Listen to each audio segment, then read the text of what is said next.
জনগণের স্বার্থে পুলিশ প্রশাসক আসলে এগিয়ে আসার কথা ছিল, কিন্তু আপনারা দেখতে পারতেছেন ভিডিওর মাধ্যমে কী পরিমাণের মারধর করতেছে একটা ছেলেকে পুলিশ প্রশাসক।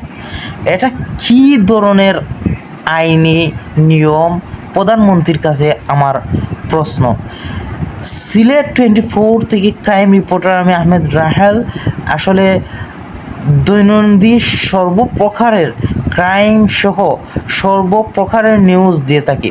তো দর্শক আসলে দেখতে পারতেছেন মিছিল করতেছে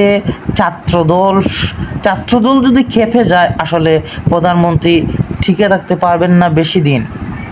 এমনকি শেখ হাসিনা জননেত্রী প্রধানমন্ত্রী শেখ হাসিনাকে নিয়ে কি মন্তব্য করেছে এই মহিলাটা, তা মহিলার মুখ থেকেই